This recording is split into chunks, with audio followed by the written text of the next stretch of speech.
ವಿಘ್ನರಾಜ ವಿಶುದ್ಧವಾಣಿ ವಿಶಿಷ್ಟ ವಿಷ್ಣು ವಿಶೇಷ ಶಂಕರ ವಾಯು ಜಲ ಗಗನ ಅನಲ ಅಣು ಓಂಕಾರ ಬ್ರಹ್ಮಾಂಡ ಆದಿಮಧ್ಯ ಅಂತದ ವ್ಯಾಪ್ತಕ್ಕೆ ಸಚ್ಚಿತ್ ಆನಂದ ಆತ್ಮಜ್ಞಾನಕ್ಕೆ ರೂಪು ನೂರರ ಶುದ್ಧ ಚೈತನ್ಯಕ್ಕೆ ನಮೋ ನಮಃ.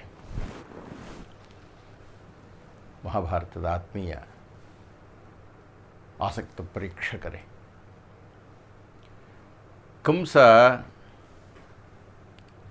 ಕಂಸನ ಕೈನಿಂದ ಕಾಳಿ ಜಾರಿ ಹೋದ ನಂತರ ಮಂತ್ರಿ ಪರಿಷತ್ತು ಕಂಸನಿಗೆ ತೀವ್ರವಾದಂಥ ಒಂದು ಸಲಹೆಯನ್ನು ಕೊಟ್ಟಿದೆ. ಒಂದು, ಬ್ರಾಹ್ಮಣರನ್ನು ಋಷಿಗಳನ್ನು ಸಾಯಿಸ್ತಕ್ಕಂಥದ್ದು, ಯಜ್ಞಭಂಗ ಮಾಡತಕ್ಕಂಥದ್ದು, ತನ್ಮೂಲಕ ದೇವತೆಗಳ ಮೇಲೆ ಇರತಕ್ಕಂಥ ಸೇಡನ್ನು ಸಿಟ್ಟಿನ ರೂಪದಲ್ಲಿ ತೀರಿಸಿಕೊಳ್ಳತಕ್ಕಂಥದ್ದು. ಎರಡನೆಯದು, ಸುತ್ತಮುತ್ತಲ ಹಳ್ಳಿಗಳಲ್ಲಿ ಇರತಕ್ಕಂಥ ಆಗತಾನೆ ಹುಟ್ಟಿರತಕ್ಕಂಥ ಮಕ್ಕಳುಗಳನ್ನು ಸಾಯಿಸ್ತಕ್ಕದ್ದು. ಕೊಂಚ ಮಾತ್ರದಲ್ಲಿ, ಕ್ಷಣ ಮಾತ್ರದಲ್ಲಿ ವೇದಾಂತಿಯಾಗಿದ್ದ ಕಂಸ ಮತ್ತೆ ತನ್ನ ಮಾಮೂಲಿನ ಸ್ಥಿತಿಗೆ ಬಂದ. ಆದೇಶವನ್ನು ಕೊಟ್ಟ. ಮಾರಣಹೋಮ ಆಗ್ತಾ ಇದೆ. ಅದೇ ರೀತಿಯಲ್ಲಿ ಕಂಸನಿಗೆ ಅತ್ಯಂತ ನೆಚ್ಚಿನವಳಾಗಿದ್ದಂತಹ ಪೂತನೆಯನ್ನು ಕರೆದು ಆದೇಶಿಸಿದ, ಸುತ್ತಮುತ್ತಲ ಹಳ್ಳಿಗಳಲ್ಲಿ ಯಾವ ಹುಟ್ಟಿರತಕ್ಕಂಥ ಮಕ್ಕಳನ್ನು ಸಾಯಿಸು ಅಂತ. ಅವಳು ಯಾವ್ಯಾವುದೋ ಹಳ್ಳಿಗಳಿಗೆ ಹೋಗಬೇಕು ಅಂತ ಇದ್ದವಳು ಯಾದೃಚ್ಛಿಕವಾಗಿ ತನ್ನಿಂದ ತಾನೇ ಗೋಕುಲಕ್ಕೆ ಸೆಳೆಯಲ್ಪಟ್ಟವಳಂತೆ ಬಂದಳು. ಕೃಷ್ಣ ಸೆಳೆದಿದ್ದ. ಗೋಕುಲಕ್ಕೆ ಬಂದಳು. ಕೃಷ್ಣನನ್ನು ಎತ್ತಿಕೊಂಡಳು. ಹಾಲನ್ನು ಕುಡಿಸಿದಳು. ಹಾಲಿನೊಡನೆ ಅವಳ ಪ್ರಾಣಗಳನ್ನು ಹೀರಿಬಿಟ್ಟ ಕೃಷ್ಣ. ಅಕರಾಳ ವಿಕರಾಳವಾಗಿ ಒಂದು 10-20 ಮಂದಿ ಒಟ್ಟಿಗೆ ಒಬ್ಬರ ಹಿಂದೆ ಒಬ್ಬರು ಮಲಗಿದರೆ ಎಷ್ಟು ಉದ್ದ ಆಗುತ್ತೋ ಅಷ್ಟು ಉದ್ದದ ಹೆಣವಾಗಿ ಬಿದ್ದಳು. ಅವಳನ್ನು ಕೊಡಲಿಗಳಿಂದ ಕತ್ತರಿಸಿದರು. ಚಿತೆಯಲ್ಲಿ ಸುಟ್ಟರು. ಸುಟ್ಟರೆ ಅದರಿಂದ ಸುಗಂಧ ಬರ್ತಾ ಇದೆ. ಮಥುರೆಗೆ ಕಪ್ಪವನ್ನು ಕೊಡಲಿಕ್ಕೆ ಹೋಗಿದ್ದಂಥ ನಂದ ವಾಪಸ್ ಬರ್ತಾ ಸುಗಂಧವನ್ನು ಆಘ್ರಾಣಿಸಿ ಕಾರಣವನ್ನು ಕೇಳಿದ್ದಾನೆ. ಯಾರು ಅಂತ ಆ ಕಥೆಯನ್ನೆಲ್ಲ ಹೇಳಿದರು. ಪೂತನೆಯ ಕಥೆಯನ್ನೆಲ್ಲ ಹೇಳಿದರು. ಆದರೆ ಅವನಿಗೆ ಗೊತ್ತಾಗಲಿಲ್ಲ ಯಾಕೆ ಸುಗಂಧ ಬಂತು ಆ ಚಿತೆಯಿಂದ ಅನ್ನುವುದನ್ನು ಕುರಿತು. ಅದನ್ನೆಲ್ಲ ನಾವು ನಮ್ಮ ಹಿಂದಿನ ಉಪನ್ಯಾಸದಲ್ಲಿ ಮಾತನಾಡಿದ್ದೇವೆ. ಪೂತನೆ ಸತ್ತ ವರ್ತಮಾನವನ್ನು ಕೇಳಿದ ಕಂಸ ಶಕಟಾಸುರನನ್ನು ಕರೆಸಿಕೊಂಡ. ಶಕಟಾಸುರನಿಗೆ ಹೇಳಿದ, ನೀನು ಹೋಗಿ ಪೂತನೆಯನ್ನು ಯಾವ ಮಗು ಸಾಯಿಸಿದೆಯೋ ಆ ಮಗುವನ್ನು ಸಾಯಿಸು. ಕಂಸನಿಗೆ ಖಚಿತವಾಯಿತು. ಹುಟ್ಟಿದ ಮಗು ಅಂಥ ಮಹಾದೊಡ್ಡ ರಾಕ್ಷಸಿಯನ್ನು ಸಾಯಿಸುವುದು ಅಂದರೆ ಅರ್ಥ ಏನ್ರಿ? ನನ್ನ ಹತ್ತಿರಕ್ಕೆ ಬರಲು, ನನ್ನನ್ನು ಸಮೀಪಿಸಲು, ನನ್ನ ಸಾವಿಗೆ ಹೆಜ್ಜೆ ಹಾಕಿ ಬರಲು ಮೊಟ್ಟ ಮೊದಲನೆಯ ಅಡ್ಡಿ ಆಗಿದ್ದದ್ದು ಪೂತನೆ. ಅವಳನ್ನು ಸಂಹಾರ ಮಾಡಿದ್ದಾನೆ, ನನ್ನ ಹತ್ತಿರಕ್ಕೆ ಬಂದ್ಬಿಡ್ತಾನೆ ಅಂತ. ಹೀಗಾಗಿ ಯಾವ ಯಾವ ಕ್ರಮಗಳನ್ನು ತೆಗೆದುಕೊಳ್ಳಬೇಕೋ ಎಲ್ಲವನ್ನೂ ತೆಗೆದುಕೊಂಡು ಅವನನ್ನು, ಆ ಶತ್ರುವನ್ನು, ಶತ್ರುಶೇಷವನ್ನು ಅಷ್ಟು ದೂರದಲ್ಲಿದ್ದಾಲೆ ಮರ್ದನ ಮಾಡಿಬಿಡಬೇಕು. ಶಕಟಾಸುರನನ್ನು ಕಳಿಸಿದ್ದಾನೆ. ಶಕಟಾಸುರ ಗೋಕುಲಕ್ಕೆ ಬಂದಿದ್ದಾನೆ ಅನ್ನುವಲ್ಲಿಗೆ ನಾವು ನಮ್ಮ ಹಿಂದಿನ ಉಪನ್ಯಾಸವನ್ನು ನಿಲ್ಲಿಸಿದ್ದೇವೆ. ಇಂದಿನ ಉಪನ್ಯಾಸವನ್ನು ಆರಂಭ ಮಾಡೋಣವೇ? ನಾರಾಯಣಂ ನಮಸ್ಕೃತ್ಯ ನರಂಚೈವ ನರೋತ್ತಮಂ ವ್ಯಾಸಂ ವಾಗ್ದೇವೀಂಚೈವ ತತೋ ಜಯಮುದೀರಯೇತ್.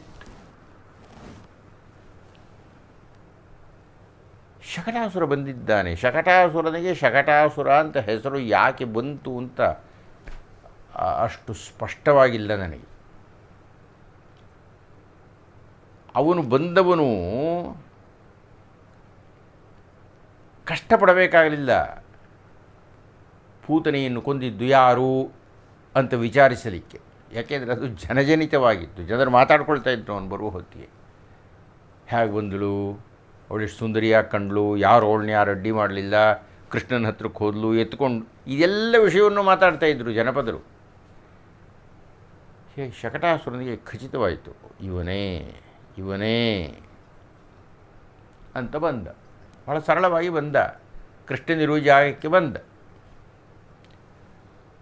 ಅಲ್ಲಿ ಒಂದು ಬಂಡಿ, ಆ ಬಂಡಿಯ ತುಂಬ ಸಾಂಬಾರ ದಿನಸುಗಳನ್ನು ತುಂಬಿಟ್ಟಿದ್ದಾರೆ. ಇವನು ಬಂದು ಆ ಬಂಡಿಯ ಕೆಳಗೆ ಬಚ್ಚಿಟ್ಟುಕೊಳ್ಳಬೇಕಾದ್ದೇ ಇರಲಿಲ್ಲ. ಅವನು ಯಾರ ಕಣಗೂ ಕಾಣಿಸ್ತಾನೇ ಇರಲಿಲ್ಲ.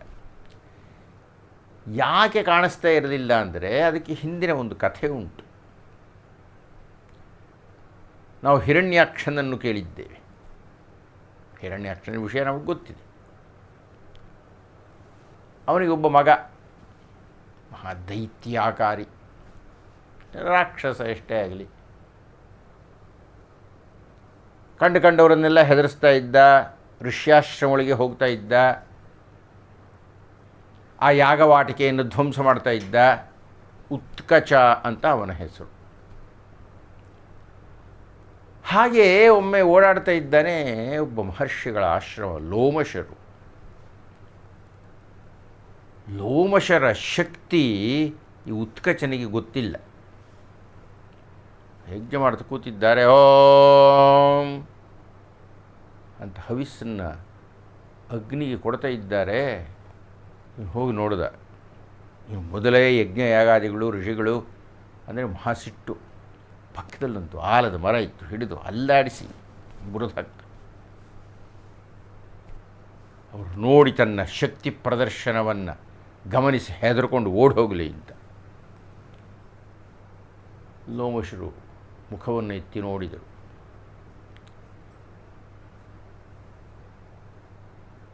ಆ ಉತ್ಕಚನ ದುರಹಂಕಾರವನ್ನು ಗಮನಿಸಿದರು. ಮಂತ್ರ ಜಲವನ್ನು ತಗೊಂಡು ಸಿಂಪಡಿಸಿ ಹೇಳಿದರು, ನೀನು ಯಾರ ಕಣಿಗೂ ಕಾಣದೆ ಹೋಗು. ಹಾವಿನ ಪೊರೆಯಂತೆ ಆಗಿಬಿಟ್ಟ ಅವನು. ಹಾವಿನ ಪೊರೆಯಾದರೂ ಕಾಣುತ್ತೆ, ಅಂದರೆ ಅಷ್ಟು ತೆಳ್ಳಗಾಗಿಬಿಟ್ಟ ಅಂತ.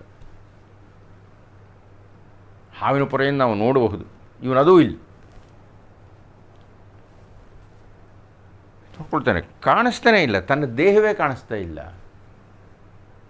ಹೋಗಿ ಲೋಮಶರ ಕಾಲು ಹಿಡ್ಕೊಂಡ್ಬಿಟ್ಟೆ. ಏನು ಸ್ವಾಮಿ, ಬರೀ ನಿಮ್ಮ ಮಂತ್ರ ಜಲ ಸೋಕಿ ನನ್ನ ದೇಹವೇ ಮಾಯವಾಗೋಯ್ತು.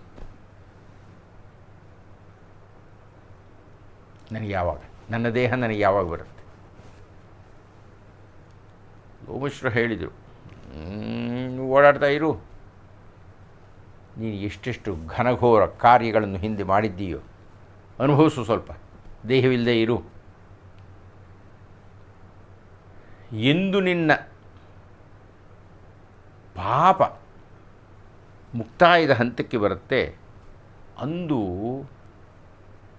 ಮಹಾವಿಷ್ಣು ಮುಂದೆ ಕೃಷ್ಣನಾಗಿ ಅವತರಿಸಲಿದ್ದಾನೆ.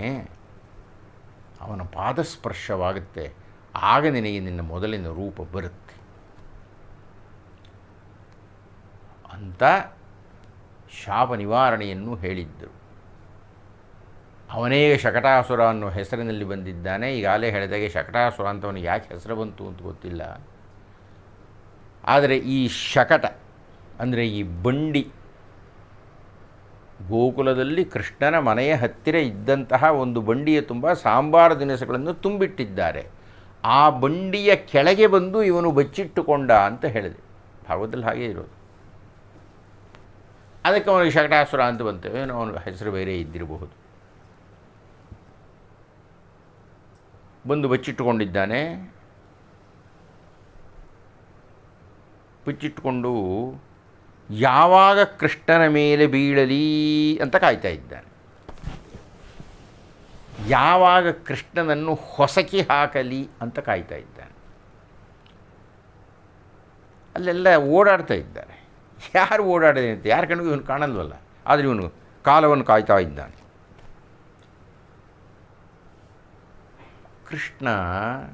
ಕೃಷ್ಣನಿಗೆ ಅಭ್ಯಂಗನವನ್ನು ಮಾಡಿಸಿದ್ರು. ಮಗು ಸುಸ್ತಾದಂತೆ ಕಂಡಿತು. ತೊಟ್ಟಲಿನಲ್ಲಿ ಆ ಕೃಷ್ಣನನ್ನು ಮಲಗಿಸಿದ್ದಾರೆ. ಆ ಬಂಡಿ ಒಂದಷ್ಟು ದೂರದಲ್ಲಿದೆ. ಮಲಗಿದಂತೆ ನಡೆಸುತ್ತಿದ್ದಂಥ ಕೃಷ್ಣನ ಕಣ್ಣಿಗೆ ಈ ಶಕಟಾಸುರ ಬಿದ್ದ.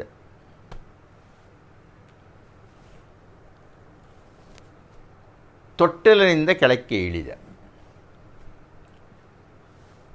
ಶಕಟಾಸುರನಿಗನ್ನಿಸ್ತು, ಎಲ್ಲ ಇನ್ನು ನನ್ನ ಹತ್ರಕ್ಕೆ ಬರ್ತಾ ಇರೋ ಹಾಗಿದೆ, ಬರಲಿ ಬರಲಿ ಬರಲಿ, ಈ ಬಂಡಿ ಕೆಳಗೆ ಹಿಸ್ಕಾಕ್ಬಿಡ್ತೀನಿ ಅವನು. ಕೃಷ್ಣ ಅಂಬೆಗಾಲನ್ನು ಇಟ್ಟುಕೊಂಡು ಆ ಬಂಡಿ ಹತ್ತಿರಕ್ಕೆ ಹೋದ. ಬಂಡಿಯ ಹತ್ತಿರಕ್ಕೆ ಹೋಗಿ ಕೆಳಗೆ ಹೋದ.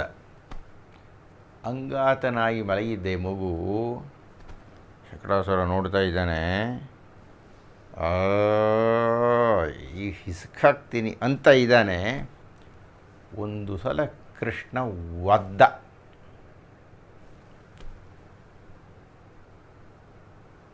ಬಂಡಿ ಮುರಿದು ಬಿತ್ತಂತೆ. ಬಂಡಿಯೊಳಗಿದ್ದಂಥ ಜಾಡಿಗಳು, ಪದಾರ್ಥಗಳು, ಡಬ್ಬಿಗಳು ಎಲ್ಲ ಕೆಳಗೆ ಬಿದ್ದಿವೆ, ಮುರಿದು ಹೋಯ್ತಂತೆ. ಆ ಬಂಡಿಯ ಚಕ್ರ ಮುರಿದು ಹೋಯಿತು, ನೊಗ ಮುರಿದು ಹೋಯಿತು, ಎಲ್ಲ ಮುರಿದು ಹೋದವು. ಜೊತೆಗೆ ಇವನು ಸತ್ತು ಹೋದನೋ, ಶಾಪ ವಿಮುಕ್ತಿಯಾಯಿತೋ, ಆ ದೇಹವನ್ನು ಬಿಟ್ಟು ಮತ್ತೊಂದು ದೇಹವನ್ನು ತೆಗೆದುಕೊಂಡನೋ, ಮುಕ್ತನಾದನೋ, ಅಂತೂ ಅಲ್ಲಿಗೆ ಶಕಟಾಸುರನ ಕಥೆ ಮುಗೀತು. ಆಮೇಲೆಲ್ಲ ಬರ್ತಾರೆ, ಮಗು ಎಲ್ಲಿದೆ ಅಂತ ನೋಡ್ತಾರೆ. ಆ ಬಂಡಿ ಕೆಳಗಿತ್ತು. ಆ ಬಂಡಿನ ಒದ್ದ ಅವನು ಒದ್ದಿದ್ದರಿಂದಲೇ ಬಂಡಿ ಮುರಿದು ಹೋಯಿತು ಅಂತ ಎಲ್ಲರೂ ಹೇಳಿದರು. ಯಾರೂ ನಂಬಲ್ಲ. ಆಮೇಲೆ ಮಗುವನ್ನು ಎತ್ಕೊಂಡು ಹೋಗಿ ಅದಕ್ಕೆಲ್ಲ ರಾಕ್ಷೋಘ್ನಗಳನ್ನು ಮಾಡಿ, ರಕ್ಷೆಗಳನ್ನು ಕಟ್ಟಿ, ಈ ಬಂಡಿ ಯಾಕೆ ಮುರಿದು ಹೋಯಿತು ಅಂತ ಯೋಚನೆ ಮಾಡಿಕೊಂಡು ಸುಮ್ಮನೆ ವರ್ಣನೆ ಬರುತ್ತೆ. ಮತ್ತೆ ಬಂಡಿ ನಿಲ್ಲಿಸಿ ಎಲ್ಲ ತುಂಬಿದ್ರು ಅಂತ. ಮುರಿದು ಹೋಗಿರೋ ಬಂಡಿ ತುಂಬ ಯಾಕೆ ತುಂಬ್ತಾರೆ ಮತ್ತೆ? ಇರಲಿ. ಶಕಟಾಸುರನ ಜೊತೆಗೆ ಅವನ ಸೇವಕರು ಒಂದಿಬ್ಬರು ಬಂದಿದ್ದರು. ಅವರು ಈ ದೃಶ್ಯವನ್ನು ದೂರದಿಂದಲೇ ನೋಡಿ ಹೆದರಿಕೆಯಾಗಿ ಕಂಸನಿಗೆ ಹೋಗಿ ವಿಷಯವನ್ನು ತಿಳಿಸಿದರು. ಶಕಟಾಸುರ ಸಮಾಧಿಯಾಗಿ ಬಿಟ್ಟ ಅಂತ. ತೃಣಾವರ್ತ ಅಂತ ಕೂಗಿದ್ದಾನೆ ಕಂಸ. ಮತ್ತೊಬ್ಬ ಭೀಕರವಾದ ರಾಕ್ಷಸ ಎದುರು ಬಂದಿದ್ದಾನೆ, ಎದುರು ನಿಂತಿದ್ದಾನೆ. ಏನು ಸ್ವಾಮಿ ಎಂದಿದ್ದಾನೆ. ಹೋಗು ಗೋಕುಲಕ್ಕೆ. ಅದು ಯಾವುದೋ ಒಂದು ಮಗುನಂತೆ, ಕೃಷ್ಣನಂತೆ ಅವನ ಹೆಸರು. ಹೋಗಿ ಅವನು ಹಿಡಿದು ಸಾಯಿಸು. ನಿನಗಿರತಕ್ಕಂಥ ವಿಶೇಷವಾದ ಶಕ್ತಿಯನ್ನು ಉಪಯೋಗಿಸು.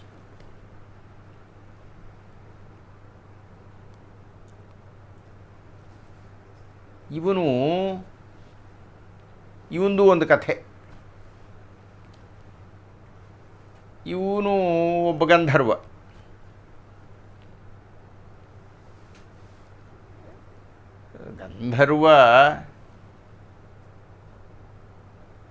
ಇವನು ಒಬ್ಬ ಪಾಂಡ್ಯ ರಾಜ ಹಿಂದಿನ ಜನ್ಮದಲ್ಲಿ. ಅವನ ಹೆಸರು ಸಹಸ್ರಾಕ್ಷ ಅಂತ. ಈ ಸಹಸ್ರಾಕ್ಷ ಅವನ ಹೆಂಡತಿಯರ ಜೊತೆಗೆ ನದಿಯಲ್ಲಿ ಈಜಾಡ್ತಾ ಇದ್ದಾನೆ. ಅಲ್ಲಿಗೆ ದುರ್ವಾಸ ಮಹರ್ಷಿಗಳು ಬಂದರು. ನಾನು ಹಿಂದೆ ಹೇಳಿದ್ದೆ, ದುರ್ವಾಸರು ಆಗಾಗ ಬರ್ತಾರೆ. ಮಹಾಭಾರತದಲ್ಲೂ ಬರ್ತಾರೆ, ಭಾಗವತದಲ್ಲೂ ಬರ್ತಾರೆ. ಬಂದಿದ್ದಾರೆ, ನೋಡಿದ್ದಾರೆ. ಇವನು ಜಲಕ್ರೀಡೆ ಆಡ್ತಾ ಇದ್ದಾನೆ. ದುರ್ವಾಸರು ಬಂದರು. ಬಂದು ಎದ್ದು ಒಂದು ನಮಸ್ಕಾರ ಮಾಡೋದಾಯಿತು. ಪಾಪ ಋಷಿಗಳು ಅವರಿಗೆ ತೃಪ್ತಿಯಾಗ್ಬಿಡೋದು ಇಲ್ಲ. ದುರ್ವಾಸರನ್ನು ಅಲಕ್ಷಿಸಿದ. ಹೆಂಡತಿಯರ ಮುಂದೆ ಸ್ವಲ್ಪ ಕೊಚ್ಚಿಕೊಳ್ತಕ್ಕಂಥ ಬಹಳ ಸಹಜವಾದ ಮನೋದೌರ್ಬಲ್ಯ ಎಲ್ಲರಿಗೂ. ಹೆಂಡತಿಯರ ಮುಂದೆ ಮುದುಕನ್ನ ಏನು ಬೆಲೆ ಕೊಡೋದು ಅಂತ. ದುರ್ವಾಸರಿಗೆ ಸಿಟ್ಟು ಬಂತು. ಸಿಟ್ಟಿನ ಮತ್ತೊಂದು ಅಪರಾವತಾರವೇ ದುರ್ವಾಸರು. ತಕ್ಷಣ ಶಾಪ ಕೊಟ್ಟರು, ರಾಕ್ಷಸ ಆಗು ಅಂತ ಹೇಳಿದರು. ಮುಗಿದೋಯ್ತು. ಆಗ ಅವನಿಗೆ ಜ್ಞಾನೋದಯವಾಯಿತು. ದುರ್ವಾಸರ ಕಾಲು ಹಿಡ್ಕೊಂಡು ಯಥಾ ಪ್ರಕಾರ ಕೃಷ್ಣ ಸ್ಪರ್ಶ ನಿನಗೆ ಆದಾಗ ನಿನ್ನ ಶಾಪ ವಿಮುಕ್ತಿಯಾಗುತ್ತದೆ. ಅವನೀಗ ತೃಣಾವರ್ತನಾಗಿದ್ದಾನೆ, ಕಂಸನ ಭಂಟರಲ್ಲಿ ಒಬ್ಬನಾಗಿದ್ದಾನೆ. ಅವನ ವಿಶೇಷವಾದ ಶಕ್ತಿ ಏನಪ್ಪ ಅಂದರೆ, ಅವನು ಸುಂಟರಗಾಳಿಯಾಗಿ ಬಿರುಗಾಳಿಯಾಗಿ ಪರಿವರ್ತನೆ ಮಾಡಿಕೊಳ್ಳಬಲ್ಲ ತನ್ನನ್ನು.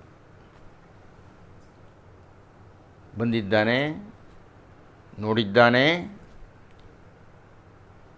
ಯಶೋದೆಯ ತೊಡೆಯ ಮೇಲೆ ಕೃಷ್ಣ ಮಲಗಿದಂತೆ ನಟಿಸುತ್ತಿದ್ದಾನೆ. ಯಶೋದೆ ಒಂದು ಪುಟ್ಟ ಹಾಸಿಗೆ ಕೃಷ್ಣನಿಗೆ ಅಂತ ಹೇಳಿ ಆ ಹಾಸಿಗೆಯ ಮೇಲೆ ಕೃಷ್ಣನನ್ನು ಇಟ್ಟು ಕೆಲಸ ಮಾಡಿಕೊಳ್ಳಲಿಕ್ಕೆ ಹೋಗಿದ್ದಾಳೆ. ತೃಣಾವರ್ತ ಸುಂಟರಗಾಳಿಯಾಗಿ ಬಿಟ್ಟ. ಸುತ್ತ ಬಂದು ಕೃಷ್ಣನ ಸುತ್ತಿ ಎತ್ಕೊಂಡೋಗ್ಬಿಟ್ರು. ಇದನ್ನು ನೋಡ್ತಾ ಇದ್ದವರು ಹಾಕಾರ ಶುರು ಮಾಡಿದ್ರು. ಅಯ್ಯೋ ಅಯ್ಯೋ, ಯಾವುದು ಗಾಳಿ ಬಂತು, ಎತ್ಕೊಂಡೋಯ್ತು. ಯಶೋದೆ ಎಳತಾ ಕೂತ್ಕೊಂಡ್ಳು. ನಂದ ಏನು ಮಾಡೋಕ್ಕಾಗ್ತಾ ಇಲ್ಲ. ಸುತ್ತಮುತ್ತಲು ಜನರಿದ್ದರೂ ಏನೂ ಮಾಡೋಕ್ಕಾಗಲಿಲ್ಲ, ಗಾಳಿ ಎತ್ಕೊಂಡೋಗ್ಬಿಡ್ತು.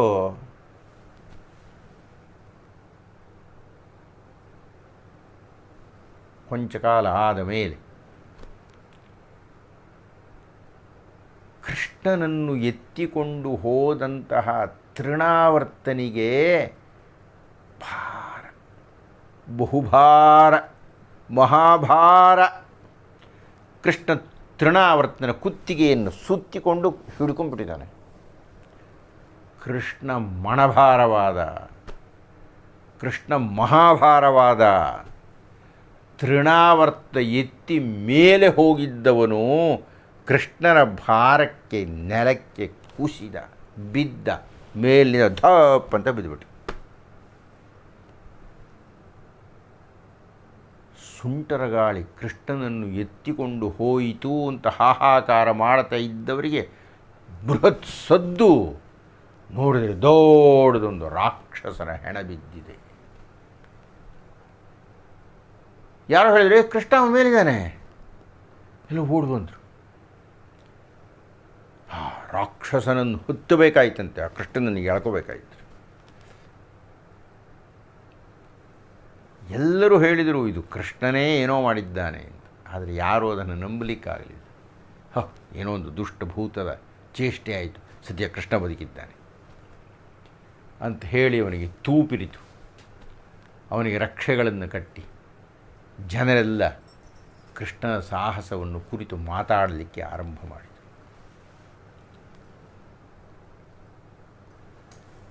ಯಶೋದೆ ಕೃಷ್ಣನ ಪೋಷಣೆಯಲ್ಲಿ ಇದ್ದಾಗ ಒಂದು ಪುಟ್ಟ ಘಟನೆ ನಡೆಯುತ್ತೆ. ಕೃಷ್ಣನ ಬಗ್ಗೆ ಭಾಗವತದಲ್ಲಿ ಬೇಕಾದಷ್ಟು ಕಥೆಗಳಿದೆ. ನಾನು ಎಲ್ಲವನ್ನೂ ಹೇಳ್ತಾ ಕೂತ್ಕೊಳ್ಳೋದಿಲ್ಲ, ಯಾಕೆಂದರೆ ನನ್ನ ಗುರಿ ಇರತಕ್ಕಂಥದ್ದು ಮಹಾಭಾರತ. ಯಾವುದಾದ್ರು ಒಂದು 2 ಪ್ರಕರಣಗಳನ್ನು ಹೇಳಿ ನಾವು ಮತ್ತೆ ಮಹಾಭಾರತದ ಕಡೆಗೆ ಹೋಗೋಣ. ಆದರೆ ಹಾಗೆ ಹೋಗೋದಕ್ಕಿಂತ ಮುಂಚೆ ಮುಖ್ಯವಾದ ಪ್ರಧಾನವಾದ 1-2 ಅಂಶಗಳನ್ನು ಹೇಳಬೇಕು. ಬಾಲಲೀಲೆಯನ್ನು ಈಗ ಮುಗಿಸಿ ಕೊನೆಗೆ ಕಂಸನ ಹತ್ತಿರಕ್ಕೆ ಹೋಗೋಣ. ಒಮ್ಮೆ ಹುಡುಗರೆಲ್ಲ ಬಂದು ಯಶೋದೆಗೆ ದೂರು ಕೊಟ್ಟರು. ನಿನ್ನ ಮಗ ಮಣ್ಣು ತಿಂದ ಅಂತ. ಮಣ್ಣು ತಿಂದೇನೋ, ಎಷ್ಟು ಸಲ ಹೇಳಬೇಕು, ತಿನ್ನಬೇಡ ಮಣ್ಣು ಅಂತ ಯಶೋದೆ ಗದುರಿಸಿದ್ದಾಳೆ. ಇಲ್ಲಮ್ಮ, ಮಣ್ಣು ತಿನ್ನಲಿಲ್ಲಮ್ಮ ನಾನು ಅಂತ ಅಳುತ್ತಾ ಹೇಳ್ತಾ ಇದ್ದಾನೆ. ಮುದ್ದಾಗಿರೋ ಮಗು, ಕಣ್ಣಲ್ಲಿ ನೀರು. ತಿಂದಿಲ್ವಾ? ಪಾಪ ತಾಯಿ ಹೃದಯ ಕರಗಿದೆ. ಆದರೆ ಮಣ್ಣು ತಿಂದಿಲ್ವಾ? ಮಣ್ಣು ತಿನ್ನೋದನ್ನು ಬಿಡಿಸೋಕಿಲ್ಲ. ಬ್ಯಾಟಿಗೆ ನೋಡೋಣ. ತೆಗೆದ. ಯಶೋದೆ ಮೂರ್ಛೆ ಹೋಗಿ ಬಿಡಬೇಕು.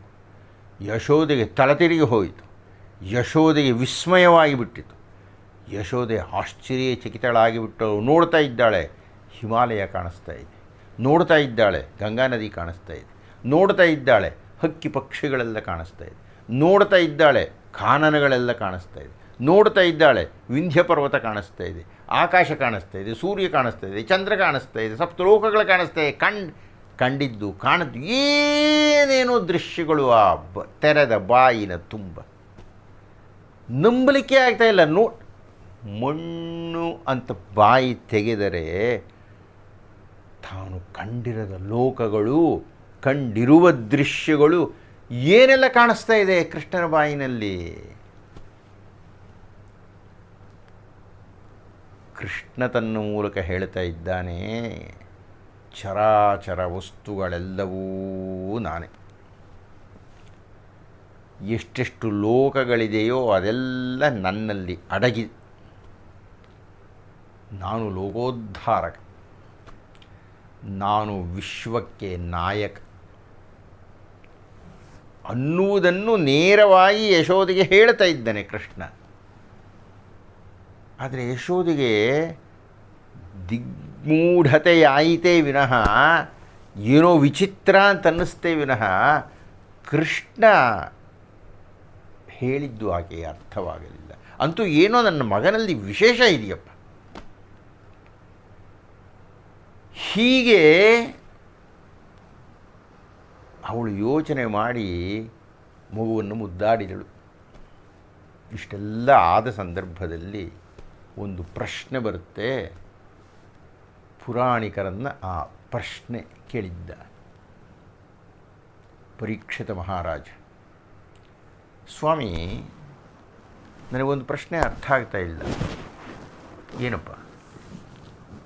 ಅಲ್ಲ, ದೇವಕಿ ವಸುದೇವರಿಗೆ ಮಗನಾಗಿ ಹುಟ್ಟಿದಂಥ ಈ ಕೃಷ್ಣ ಅವರಿಗೆ ಸುಖವನ್ನು ಕೊಡುವುದರ ಬದಲು ಇದೇನಿದು ಇಲ್ಲಿ ನಂದಗೋಪನಿಗೆ ಹಾಗೂ ಯಶೋದೆಗೆ ಇಂತಹ ಸುಖವನ್ನು ಕೊಡ್ತಾ ಇದ್ದಾನಲ್ಲ, ಯಾಕೆ?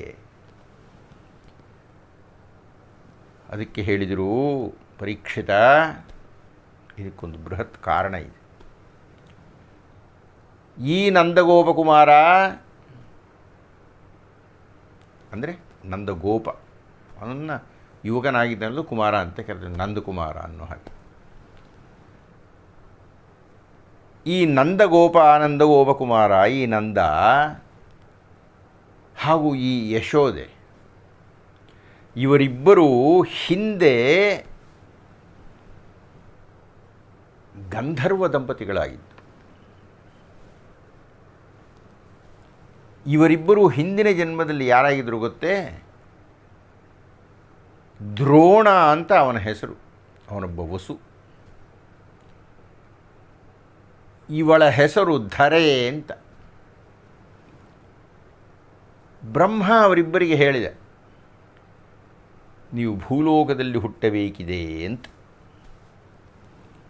ಆಗ ಅವರು ಕೇಳಿದರು, ಸ್ವಾಮಿ, ನಾವು ಭೂಲೋಕದಲ್ಲಿ ಹುಟ್ಟಿದರೆ ನಮಗೆ ಶ್ರೀಮನ್ನಾರಾಯಣನನ್ನು ಪಾಲನೆ ಪೋಷಣೆ ಮಾಡತಕ್ಕಂಥ ಅವಕಾಶವನ್ನು ಕೊಡಬೇಕು ಅಂತ. ಬ್ರಹ್ಮ ಅದಕ್ಕೆ ಒಪ್ಪಿದ. ಹಾಗೆ ಒಪ್ಪಿದ್ದರಿಂದ ಈಗ ಅವರೇ ನಂದರಾಜ ಹಾಗೂ ಯಶೋದೆಯರಾಗಿ ಹುಟ್ಟಿದ್ದಾರೆ. ಅಂದು ಬ್ರಹ್ಮ ಕೊಟ್ಟಿದ್ದ ಮಾತನ್ನು ನಿಜ ಮಾಡಲಿಕ್ಕಾಗಿ ಈಗ ಕೃಷ್ಣ ಅವರಿಗೆ ಮಗನಾಗಿ ಬಾಲಲೀಲೆಯ ಸುಖವನ್ನೆಲ್ಲ ಕೊಡ್ತಾ ಇದ್ದಾನೆ. ಹೀಗೆ ಕೃಷ್ಣ ಬೆಳೀತಾ ಇದ್ದಾನೆ. ಕೃಷ್ಣನ ಜೊತೆಗೆ ಅವನಣ್ಣ ಬಲರಾಮ ಬೆಳೆಯಲೇಬೇಕು. ಒಮ್ಮೆ ಗರ್ಗಾಚಾರ್ಯರು ಗೋಕುಲಕ್ಕೆ ಬಂದಿದ್ದಾರೆ.